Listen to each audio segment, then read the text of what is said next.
Good morning. I hope it's a fine morning where you are.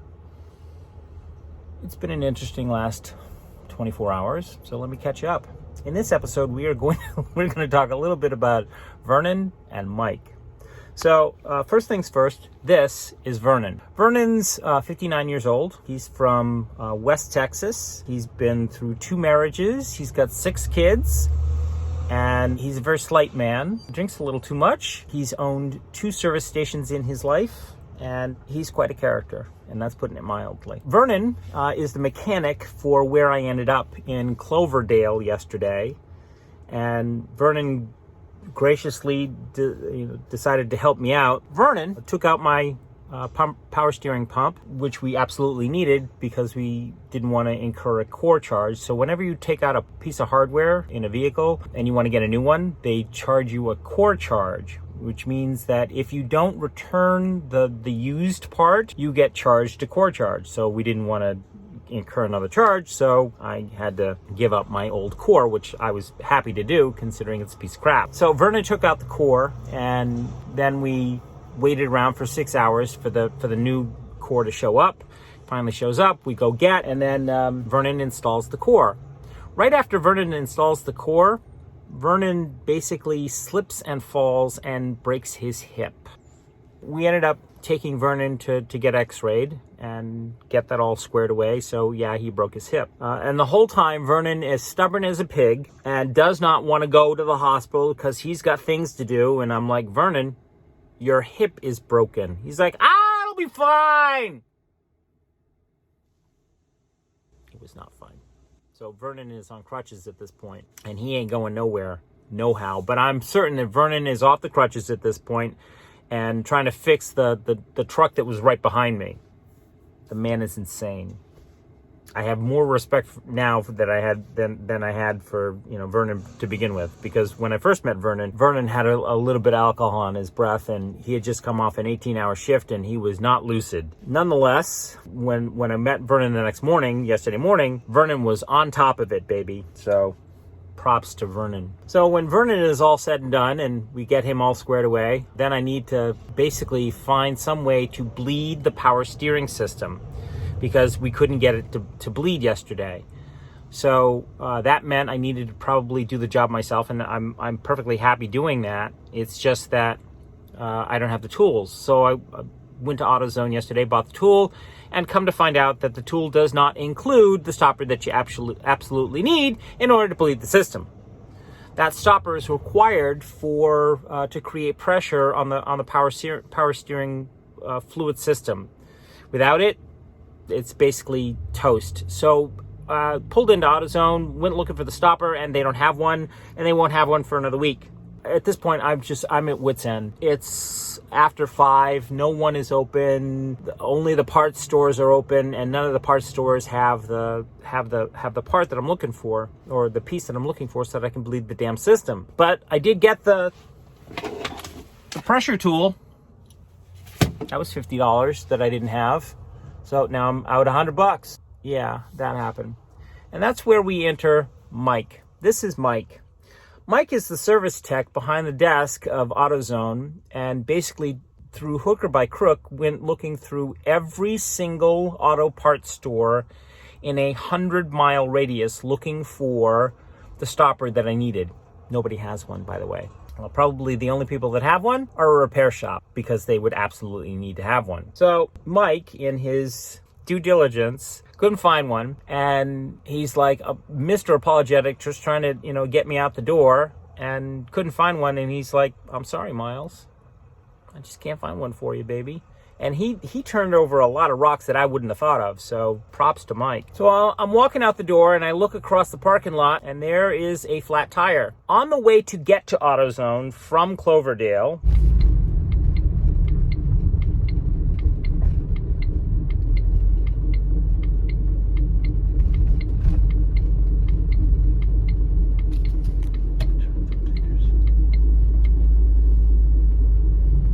which I'm now in Greencastle, by the way. Turns out I ran over something that sliced open my back right tire, and I have a flat. When I left Larry's, I did not repack the jack or the tool that is required in order to change the tire. Now, mind you, I have a spare. That spare is perfectly functional, but I needed the tools. So I turned around and explained to Mike what happened. And he said, oh, you're probably going to need a jack. You're going to need this. Yeah, ding, ding, ding, ding, ding, ding. I said, I can't afford all that stuff. He says, don't worry about it. Just use it and return it. We're fine. I said, really? He said, yeah, just use it and return it. Yes. I get all the pieces, parts, and basically I come up a little short, and Mike says, don't worry about it. We'll just get you what you need. Basically, Mike goes out into the parking lot with me and helps me to change my tire.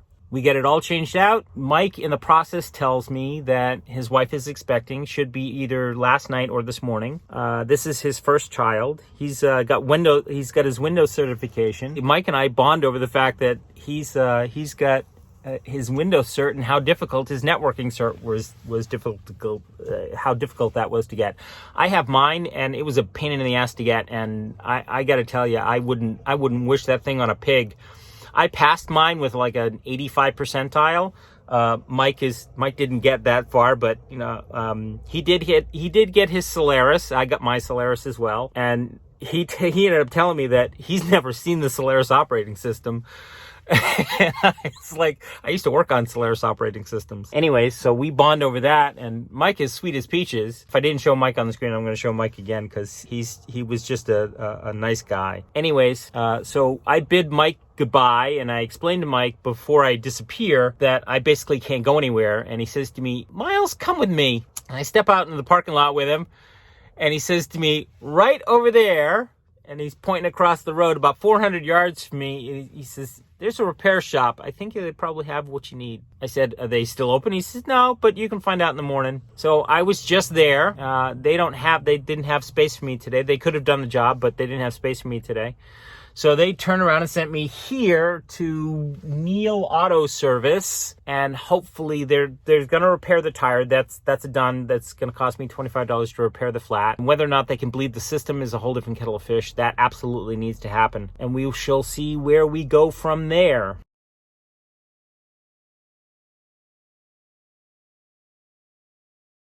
That is all the news that is fit to print today, kiddies. It's been an ordeal. And there's some noise that's happening, and I can't figure out, I know where it's coming from. It's either the CV joint or the wheel bearing is all screwed up, but something is definitely not right here.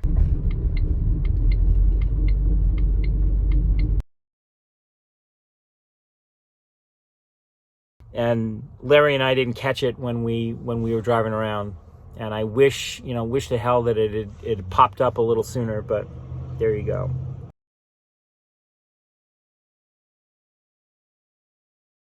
You know, when I got into this thing, I was thinking to myself, travel around the country, tell a few interesting video stories. I didn't know that the story would be about me.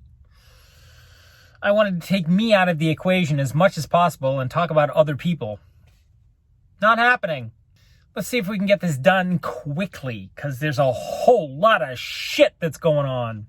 Long story short, I have replaced the power steering pump twice. First time from O'Reilly's, it appears that the pump was damaged. So we replaced it a second time. But in order to get to that point, I have to introduce you to a couple people. Let me introduce you to Joe and Jeff. Joe and Jeff both work for Napa Auto Parts. I wandered into their Napa Auto Parts store, which is just over that rise in front of behind that bank, and was looking for a part to create a seal on the power steering reservoir. To make this as clear as I possibly can, I had a pump. I thought it was functioning, but in order to bleed the system so that it works properly, you have to vacuum pressure the pump or vacuum pressure the system in order to bleed the system. And if it doesn't, then you're basically shit out of luck and you end up burning the pump. So yeah, that was not happening. So I wandered into their store after Larry suggested that I go and order this part. So I went and ordered the part, which is basically that little stopper that will allow me to essentially pressurize the system. So I wandered in there, explained what was going on, and both of those guys basically took pity on me and tried to help me out. The part wasn't going to arrive until 2 o'clock in the afternoon. So I basically sat there and waited for 5 hours waiting for the part to show up. So when it finally showed up, Jeff walks out into the parking lot with me and says, I don't think this is going to fit your 2011 Connect. And I said, why? He says, because I have one and I've done what you're trying to do. And this part isn't going to seal the system at all. I think it's too big for the opening. And sure enough, Jeff was right. It was too big. So I was back at square one. Both Joe and Jeff and one more person from their shop, who I didn't get a picture of, called every mechanic within a 30-mile radius, and they're all booked, and B, nobody has the part, and C, nobody wants to do the work except for one guy. Now, mind you, this morning you saw a video of me talking about Vern and Mike, and I told you near the end of that video that I was on my way about 400 yards from where I was, from where I shot that video this morning. Well, lo and behold, that same place that I went this morning is the same guy that, as it turns out, that I had to go back to this afternoon. Mind you, both Joe and Jeff got on the phone with him and said, the guy's stranded, he needs your help, you're the best in town, yada, yada, yada, yada, yada, yada, yada. Sucked up to him a little bit. And from what I gather from everybody else, he is the bee's knees at mechanics in the area. Everybody refers to him. It's like, God. When I mentioned it, to 2 other places, they're like, yeah, you want to go over there. They can handle this. All right, fine. Meanwhile, I'm in tears at this point and on my knees and hoping that, this guy will take me on. And he finally does. I drive down there, hand him the keys. They put me through their system and he comes out. Well, actually not him because he had somebody else doing it, but one of his support people comes out and says, yeah, you got a bad pump. I said, I just bought a new pump. I literally just bought it yesterday and installed it. Well, it's bad. And I'm thinking to myself, that's not possible. The pump cannot be bad. It was. How do I know that? Enter the guys at O'Reilly's, which is where I bought the pump from. So I called O'Reilly's and said, I have a bad pump, or I think I have a bad pump. And he looked at the pump. He said, is it doing this? Is it doing this? And I said, well, you might want to talk to this guy. And to make a very long story short, turns out the pump is bad. So he says, well, I'll replace it. And the guy that's doing the work says, yeah, I won't work with them. That's a customer supplied part. And I can't touch I refuse to do the work. I'm like, fuck. Limp back here, back this way. And I go right here to O'Reilly's. I walk in and I talk to the manager, Doug. And he's like, well, if you can pull the pump, I'll replace it. I said, great, lovely. How do I do that? I don't have the tools. He says, hold on a second, Miles. So he starts calling everybody, which I've already called. Lo and behold, he comes up with a mobile mechanic. Enter Jeremy. Jeremy shows up about 20 minutes later. We got off to a rough start. I'm not going to lie to you. It was not roses right from the get-go. Jeremy pulls the pump eventually, and we get to bonding eventually. Jeremy ends up telling me he's got lung cancer. He's on disability leave right now, and he's a trained mechanic. He went to school for this stuff. So it's not like, Joe Schmo mechanic. No, this is what he's been doing for the last 10 years of his life. He's been helping to run a shop down the street for, basically as a manager technician. Long story short, he pulls the pump. We reinstall the pump, reinstall a brand new pump. And then just by hook or by crook, he says, I think I might actually have the tool that you're looking for. It won't be exactly that, but it should allow you to create the pressure seal that you're looking for. Turns out this is used for AC units, to create pressure in the AC unit, and it's exactly what I was looking for. So we pressurize the system, and then the moment that happens, 2 things happen. One, the car starts whining like it's not getting fluid, and the other, which is a good sign, by the way, and the other is that you see all these bubbles coming out of the line, which is exactly what has to happen. Jeremy's costing me $60 an hour. I don't have $60 an hour, and I explained to Jeremy that I'm basically broke poor, and he's like, I got you, Miles. Don't worry about this. I'm like, I'm giving Jeremy my last, $150, and He's like, I'm not gonna leave. I'm not gonna allow you to be stranded here high and dry, Miles. I'll take care of you.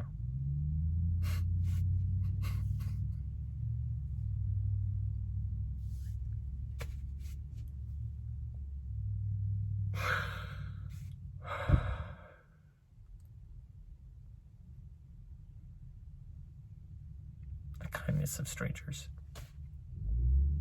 So that was Jeremy. Jeremy just left here. He's gonna do a whole bunch of research tonight because we think that there's a blockage somewhere else in the line, and we'll see what happens. We'll get together tomorrow, and one way or the other, I'm gonna get out of here eventually with Jeremy's help. That is all the news that is fit to print today. Thank you very much for watching.